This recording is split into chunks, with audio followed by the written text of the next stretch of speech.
महादेव के 4 बड़े भक्त। नंबर 4 नंदी। दोस्तों नंदी महादेव के सेवा में हमेशा तत्पर रहते हैं। शायद ही महादेव का ऐसा कोई मंदिर होगा जहां भगवान नंदी की प्रतिमा न मौजूद हो। नंबर 3 भगवान विष्णु। दोस्तों महादेव भगवान विष्णु के आराध्य देव है। भगवान विष्णु महादेव के लिए अपने आंखें अर्पित करने वाले थे कि महादेव ने उसे ऐसा करने से रोक दिया और उसे वरदान में सुदर्शन चक्र दिया था। नंबर 2 भीलराज कलप्पा। कनप्पा महादेव का परम भक्त था। एक बार शिवलिंग पर रक्त निकलने पर उसने अपने दोनों आंखों को निकालकर शिवलिंग पे लगा दी। तब महादेव प्रसन्न होकर उसे दर्शन दिया था और उसकी आंखें लौटा दी। नंबर 1 रावण। दोस्तों रावण से बड़ा आज तक शिव भक्त कोई नहीं हुआ। लोग जल बेलपत्र से महादेव की पूजा करते हैं, लेकिन रावण अपना शीश काट काट कर महादेव को चढ़ाता था। दोस्तों रावण ने ही शिव तांडव की रचना की थी। दोस्तों आप भी महादेव के भक्त हैं तो कमेंट में हर हर महादेव जरूर लिखिए। भगवान परशुराम ने क्यों काटा अपने ही माता का सर। दोस्तों एक बार भगवान परशुराम की मां नदी में स्नान के लिए गई। वहाँ पर उन्होंने राजा चित्ररथ को अप्सराओं के साथ स्नान करते हुए देखा तथा क्रीड़ा करते हुए देखा। अप्सरा की क्रीड़ा को देखकर माता रेणुका की मन भी प्रफुल्लित हो उठा। ये सब देखने के कारण उनके स्नान करने में देरी हो गई।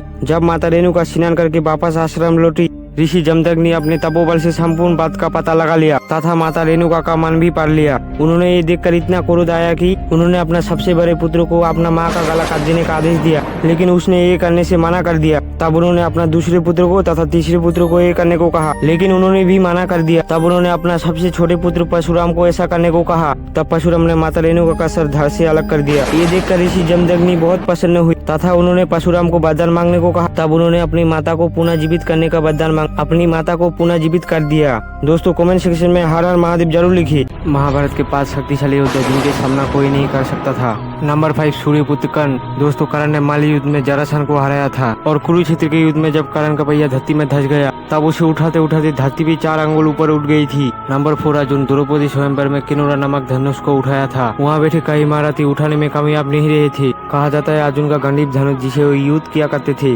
उस समय का भारी धनुषों में से एक था। नंबर 3 भीम। माली युद्ध में जरासंध को मारा था और कुरुक्षेत्र के युद्ध में दुर्योधन को गदा युद्ध में हराकर उसके प्राण लिए थे। यहाँ तक कि हाथी जैसे जानवरों को भीम उठाकर फेंक देते थे। नंबर 2 बलराम। दोस्तों बलराम बचपन से ही कृष्ण के साथ मिलकर कई असुरों का वध किया था। इन्होंने भीम और दुर्योधन को गदा युद्ध सिखाया और जरासंध को 17 बार हराया था। नंबर 1 श्री कृष्ण। इन्होंने बचपन से कई असुरों का वध किया था जिसे कंस पुतना और अपने बाएं हाथ के सबसे छोटी उंगली से पूरा गोवर्धन पर्वत को 7 दिनों तक उठाकर रखा था। दोस्तों कमेंट सेक्शन में जय श्री कृष्ण लिखे। वीडियो को कर लो लाइक, चैनल को कर लो सब्सक्राइब। आखिर माता पार्वती ने क्यों काटा अपना ही सिर।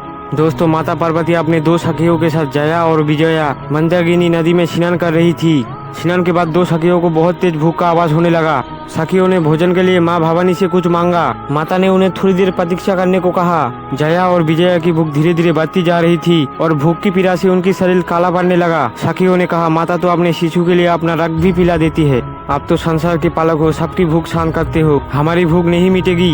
ये सुनकर माता पार्वती ने एक क्षण गवाए अपना सिर काट दिया। काटा हुआ सिर उनके बाएं हाथ में गिरा और 3 रक्त की धाराएं बहने लगी। 2 धारा के रक्त उनकी सखियां पीने लगी तथा तीसरे धारा के रक्त को उन्होंने स्वयं पीने लगी और इस तरह से माता अपने रक्तों से अपने सखियों की भूख शांत करी। तभी से माता की इस रूप को छिन्नमस्तिका के नाम से जाना जाने लगा। दोस्तों एक बार कमेंट में जय छिन्नमस्तिका माता जरूर लिखिए। वीडियो को कर लो लाइक, चैनल को कर लो सब्सक्राइब।